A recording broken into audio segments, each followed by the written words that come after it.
My name is Angelo Morelli, and my job in Accenture is to develop our offerings in the space we call new product development and innovation. This means helping our clients in the communication, media and high-tech industry, devices for instance, televisions, create the products that the consumers will buy in the future. Innovation in terms of course, new products, but also in terms of new business models, creating new markets, not necessarily creating new concepts or new bundles for existing products or variants for the existing products.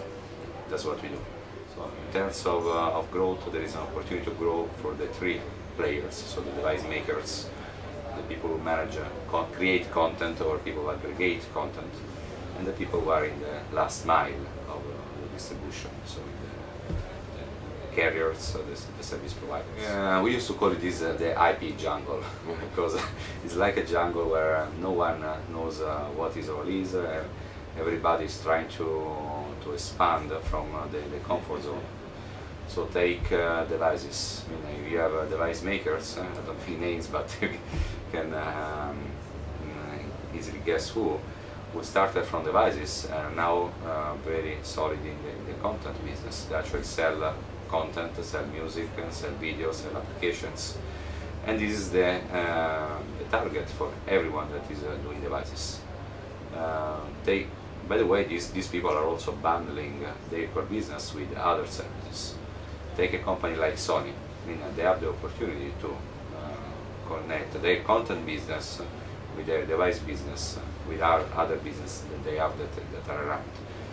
Another example is carriers. So carriers, I mean, their traditional business has been delivering content, that is voice or data, from one endpoint to another. In principle, there is nothing new from the telegraph.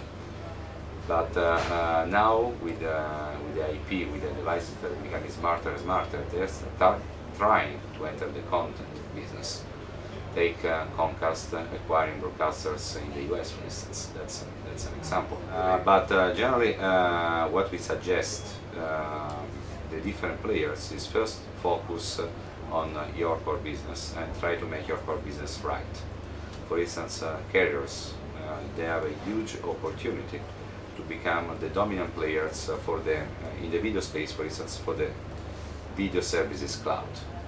Meaning, enable as many players that have content to deliver this content to the end users through your infrastructure. There is a similarity you can make, that is like running a mall versus running a shop. So be the mall for this business is versus being the shop, because that's more difficult, that's more distant for your core business, and at least this is an area where you have no competitors. And if you don't do that, and so if you don't fence that area of business, others will do it. There are many companies that are doing 40% margins, like Akamai in the CDN business, and they are doing much better in terms of processes, in terms of business models, than carriers that do this for a living. There is one role in the industry that is the role that is typically CapEx intensive, that is the mall business. So distributing content, managing networks to deliver the content that used to be voice, but now it's everything. It's content, applications, it's music, it's a number of things to the users. So this is the mall business. We used to call it netco business also. Another role is the retail business, so managing the shop, servicing the customer, and delivering the quality and the support to the customer. That's the retail business that, of course, carriers can do. Used to do it in an unbundled way. Now this business is unbundling. You have people like the MVNO, you have content aggregators like the broadcasters that are maybe better positioned to do this job.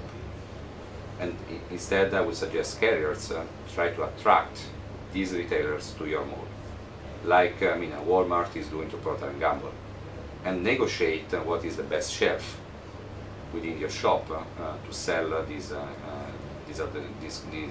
products. On the other side, take cloud services. There are companies that are playing a netco role, so a mall role, and are happy to do this, even if the DNA of this company is in the innovation space. Take Amazon, for instance, take Google. These are companies that started as innovators in terms of creation of new products, creation of new business models. Now they are also considering to play a netco business. Amazon Web Services is nothing else but a netco business.